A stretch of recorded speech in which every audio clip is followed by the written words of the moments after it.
Dünya Türkmenleri. Dünya Türkmenleri.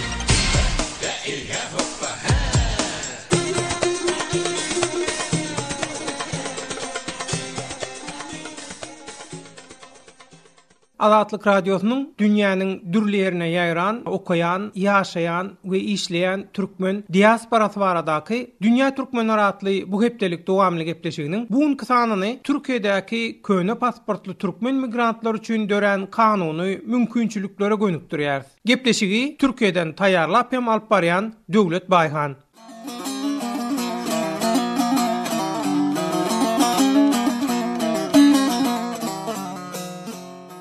Gepleşigimiziň mehmany migrantlara kanuny taýdan hyzmat berýän Istanbullaky Türk Permit atly hukuk keňeşdarlygy firmasynyň başlygy migrasiýa hünärmeni. Ben Murat Erşahin, göç danışmanıyım. Türk Permit kurucu ortaklarındanım. Hawa Murat Erşahin, Azatlyk Radiosynyň Dünýä Türkmenleri gepleşigine hoş geldiňiz. İyi akşamlar Devlet Bey. Murat Erşahin, oğlu bilen Türkiýedäki türkmen migrantlaryň sany barasynda maglumat berýärsiňiz Azatlyk Radiosynyň dinleýijilerine. Türkiýede näçe sany türkmen migranty bar we olardan näçe sany kanuny wizasyz ýagdaýda şeýle de eger mümkin bolsa Türkiýedäki köne pasportly türkmen raýatlaryň sanyny aýdaýsaňyz we olaň häzirki ýagdaý barasynda da maglumat berýärsiňiz. Söz size Murat Erşahin. Şimdi bizim Türkmenistanlılarla ilgili yaptığımız araştırmalarda şunu gördük. 2016 ve 2017 yılında yaklaşık olarak şu anda Türkiye'de 30.000 Türkmenistan vatandaşı yasal olarak ikamet etmekte. Türkiýanyň migrasiýa gullugundan alan maglumatlarymyza göre, diýmek häzirki wagtda Türkiýedäki Türkmenistan raýatlarynyň sany 30.000 töwereginde 2016 we 2017 ýyllarda ýaşaýyş ruhsatyny alan Türkmenistanly raýatlaryň umum sany 25.000 adam. Ýene 5.000 türkmen migrant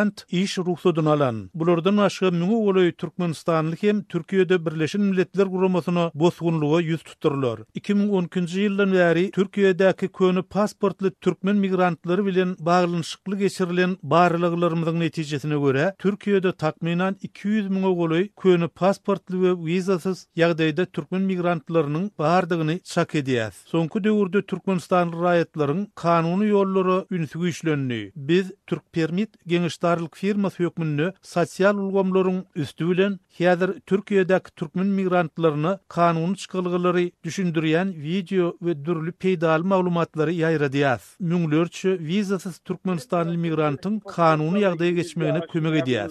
2012 yılından bu yana ikametini verilmiyordu. Yaklaşık olarak 200.000 civarında da böyle eski pasaportlu ya da yasal olmayan durumda olan Türkmenistan vatandaşı olduğunu görüyoruz. Murat Erşahin, Türkiýede 200.000 töwereginde köne pasportly we wizasyz türkmen migrant bar diýdiňiz. Häzirki ýagdaýda soňky kanuny ütgeşmelere göre köne pasportly türkmen raýatlar üçin nähili resmi işler etmäge mümkinçilik bar. Köne pasportly türkmen migrantlara bu şoja kawarma diýipdiňiz. Söz size Murat Erşahin. Tabii ki eski pasaportlularla ilgili bundan bir ay öncesine kadar aslında biz diyorduk ki hiçbir işlem yapılamaz. Biz sonra kanunları araştırdığımızda gördük. Soňky bir ay içinde Türkiýedäki köne pasportly türkmen raýatlar üçin hiç hili resmi iş edip bolanok diýerdik. Ýöne golayda bir Türkmenistanly zinan migranty ynsanperwerlik esasyna göre ýaşaýyş ruhsaty berilmegine şaýatlyk etdik. Ondan soň Türkiýanyň kanunyny köne pasportly türkmen migrant üçin çykalygy bolup biljek bir esasyň bardygyny keskitledik. Türkiýanyň kanununda ynsanperwerlik esaslar barasynda şeýle diýilýär. Pasportyňyz ýok bolanyda çagaňyzyň bähwi düşün ýa-da öz ýurduňyzda gidip biljek ýagdaýyňyz ýok bolsa, Türkiýede 1 ýyl möhlet bilen ynsanperwerlik esasyna göre ýaşaýyş ruhsaty berilýär. Bizim şeýle kanuny esasy salgylanyp 1 ýyl möhletli ýaşaýyş ruhsatyny soraýan 55 sany köne pasportly türkmen migrantynyň ardasyny migrasiýa gullugyna berdik. We häzir jogaby garaşýas. Olaryň ardalary kabul edilen soň Türkiýede wizasyz bolan möhletiniň jerimesini töläp, olary 1 ýyl möhletli ýaşaýyş ruhsatyny almagy taýýarlaýas. Gynansaňam migrantlaryň boluşy ýaly käbir migrasiýa işgärleriniň hem bu kanuny esasdan kän bir habarly bolman soň ýüz tutan köni pasportly migrantlara köni pasporta resmi iş edip bolanok diýip goýberýärler. Beýlik tarapdan Türkiýanyň konstitusiýasyny adamlaryň bilim almak hakyna bökdünçlük döredilmeli däldir diýen bir esas bar. Bizim Türk Permit firmasy hökmüni şeýle esasdan ugur alyp köni pasportly türkmen migrantlarynyň ýokary okuw jaýlaryna girmegine kömek edýär. Bu hem türkmen migrantlarynyň kanuny ýagdaýa geçmegi üçin täze açylan bir kanuny çykalga bolup durýar. Gal berse de köni pasportly türkmen migrantlarynyň resmi nikadan geçmegine de kanuny esasda kömek berýär. Muňa bir misal Türk Permit firmasynyň adwokatlarynyň gatnaşmagyna 9 sany türkmen migrantynyň resmi nikasy geldi. Diýmek edil häzirki ýagdaýda Türkiýedäki köni pasportly wizasyz türkmen migrantlarynyň kanuny ýagdaýa geçmegine ýagny 1 ýyl möhletli ýaşaýyş ruhsatyny almagyna şeýle kanuny mümkinçilikler döredi. Ýöne şeýle kanuny mümkinçiliklerden peýdalanyp 1 ýyl möhletli ýaşaýyş ruhsatyny alan türkmen migrantlaryna gysga wagtyň içinde Türkmenistana gidip täze pasport alyp gelmegi maslahat berýär.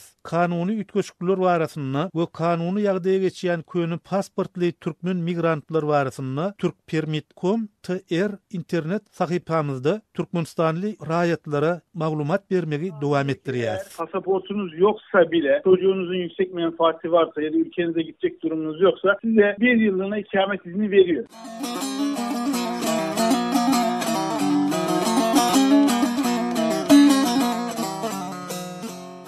Gepleýär Azatlyk Radiosu. Hormatly radio dinleyijiler, mährumanda olanlar, siz Azatlyk Radiosynyň dünýä türkmenleri gepleşigini dinleýärsiňiz. Indiki söhbet töşümüz Türkiýede ýaşaýan türkmen migrant Maya. Salam diýip Maya insanperwerlik esasynda ilkinji gezek bir türkmen raýata ýagny size ýaşaýyş ruhsaty berilen soň oň beýleki türkmen migrantlar üçin bir tutaryk bolanlygyny Türk Permit firmasynyň başlygy, migrasiýa hünärmeni we hukuk geňeşçisi Murat Erşahin aýratyn belläp geçdi. Maya Türkmenistan'da köne pasportly migrantlaryň ýüze çykan bu kanuny mümkinçiligi berýän reaksiýasyny dinleýijilerimize aýdyp berýärsiňiz. Maya, söz sende. Şu Face'te ýazypdyr Murat Beşinýalyk şunýalyk. Onu yalan diýen haňysy bilmem ne diýen haňysy. Onu ilk alan ben dedim. Benden sonra inşallah herkes alır dedim.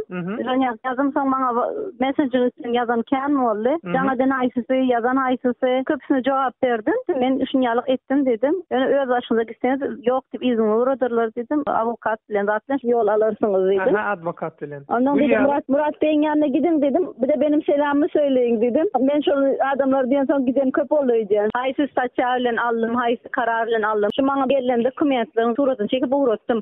Sonra yol alır yalık olur. Sonra yolunuz açık olsun dedim. Şu başka şirketlerim vardı.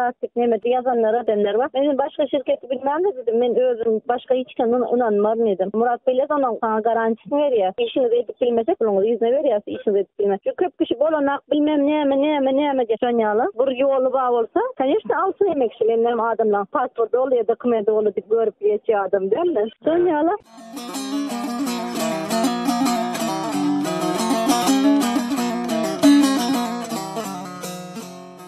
Gepleýär Azatlyk Radiosu. Türkiýedäki migrantlara kanuny taýdan hyzmat berýän Istanbuldaky Türk Permit adly hukuk geňeşdarlygy firmasynyň başlygy, migrasiýa hünärmeni Murat Erşahin. Gepleşigimiziň ahyryna köne türkmen pasportyna nähili iş ruhsaty alyp bolýar. Şonam aýtsaňyz, şeýlelikde buňky gepleşigimizi jemlesek. Murat Erşahin, söz sizde. Türkmenistan pasaportlarının eski olanlarının bir de Kıbrıs geçerli pasaport olarak sayılıyor. Bilişini diýäli, Türkmenistanyň Demirgazyk Kipr Türk Respublikasyny ikrar etmeýänligi üçin resminama olara iýerilmändir. Şonuň üçin ol ýerde köni türkmen pasporty resminama hökmüne kabul edilýär we türkmen migrantlaryna iş ruhsatyny alyp bolýar. Köni pasportly türkmen migrantlary Türkiýeden Demirgazyk Kipr'e geçip köni pasporty bilen iş ruhsatyny alyp arkaýyn kanuny ýagdaýda işläp bilýärler. Türkmen migrantlar diňe kanuny işleýän edaralara ynanyp olara bil baglasynlar. Biz Türk Permit firmasy hökmüne islendik türkmen migrantyna tölegsiz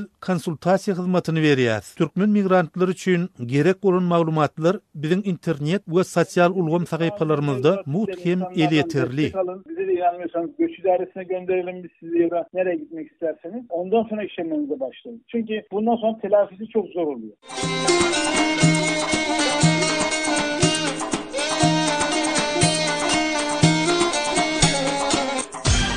Dünya Türkmenleri. Dünya Türkmenleri.